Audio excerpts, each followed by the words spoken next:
Yeah, so my name is Chris Kirkland. I'm a professor of isotope geology in Curtin University in Perth, Western Australia.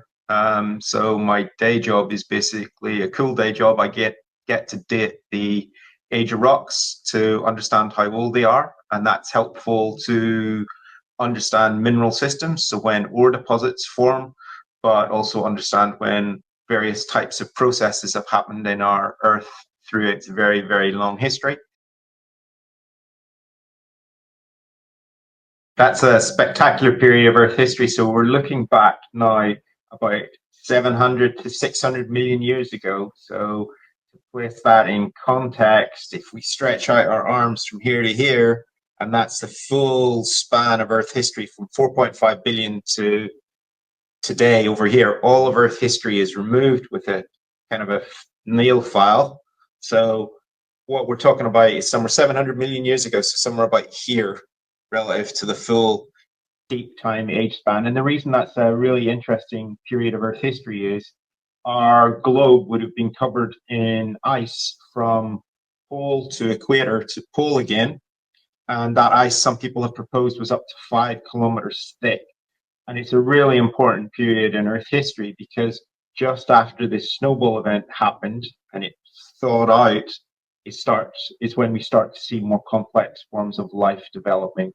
So this snowball event is actually a proposal that's been about in the scientific literature for quite a while, and it wasn't actually a single event. There's proposed to be at least two or maybe even three of these global snowball events, and then thaw-outs, and then another snowball event.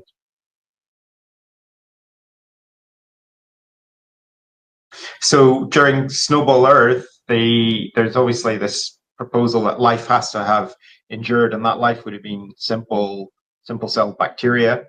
How did that life was it able to cope with a global snowball? People have proposed that, maybe near black smokers. So these are ideas of like in the oceans, there might have been these hot chimneys with um, warm water seeping out of them and minerals and nutrients coming out. So you've seen these maybe in some TV shows where you see these pipes in the deep oceans where you've got these black clouds of material coming out of deep underground hot waters percolating up. And that's one of the ideas of how we can have kept biology going through these really extremely cold conditions. So that's one of the important things that we can study in geology. We can look at the rock record and look at the chemistry of how rocks have changed, and the rocks provide us like a storybook of these processes happening. So we can imagine snowball Earth with huge big glaciers, and as those glaciers thawed out, large rivers would have developed, and those rivers would have brought all the material that these large glaciers are scraping, right? They're scraping the continental surfaces, they're scraping down into the bedrock, they're crushing rock, and they're making fine rock powder. That rock powder would have essentially been transported in the thaw-out period during what we call fluvial, which is the word for rivers. Fluvial rivers will have carried all that broken down material into the oceans, and that's important because it provides this source of nutrients, elements, and changes ocean chemistry. So there has originally been this proposal that the change of atmospheric state coupled to the state of the oceans created a mechanism for changing the amount of uranium in the oceans. With our new work, which has looked at the stratigraphy of rocks and the changing chemistry, we actually see another process that's important for changing ocean chemistry, and that's the delivery of all these nutrients that have been scraped up by what we like to think as a glacial bulldozer. So we've got these glaciers scraping the landscape and then transferring that material into the oceans. One way of doing that is looking at this really interesting mineral called zircon. Zircon is important for geologists because it's got this inbuilt clock, and that's really useful because we can understand the rates of processes. So how does zircon work as a clock? Well, zircon contains uranium, and that uranium over time changes to lead.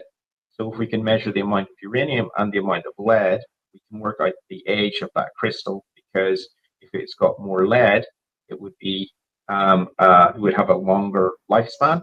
And if it's got less lead, it would have a younger lifespan, because that uranium to lead ratio, that changing in that ratio is a constant rate of change.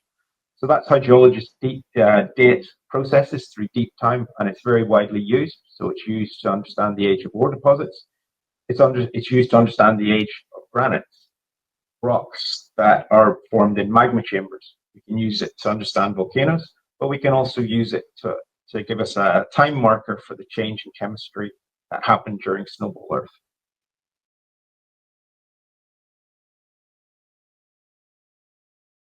Yeah, I think that's a beautiful question, and you've just summarized it. It's the rate of change.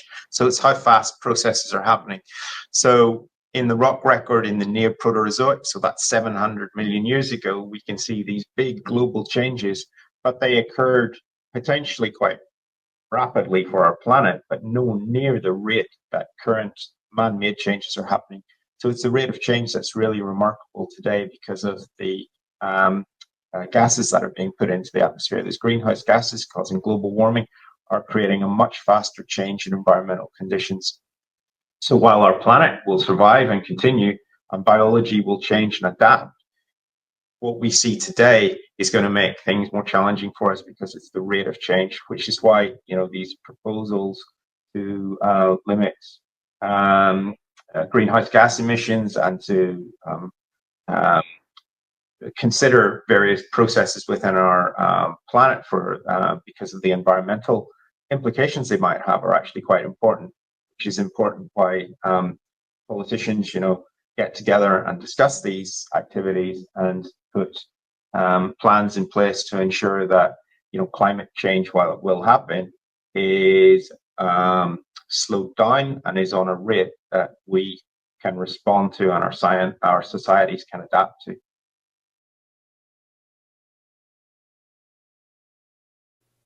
So I like being outside, and I like looking at things and trying to understand the processes that have happened. But I'm also a bit of a tech nerd, so I like using large instruments, and that's one of the key things about being a geologist. We get to take samples of rock and bring them back to the laboratory and analyze them, and we analyze them using large machines called mass spectrometers, and they help us understand isotopic ratios and chemistry and the age of these rocks and the individual minerals within them. So I like being outside, but I also like playing with big bits of technical equipment. And being a geologist gives me the opportunity to do those two things. I also, as a scientist, I'm kind of a bit lazy, because I like having rules that help us explain how things work. So by having an understanding of science and mathematics, I can apply those tools to address questions and problems that we don't have answers to. So by having that set of science rules, it's actually really helpful, because they can be applied across a wide range of different questions.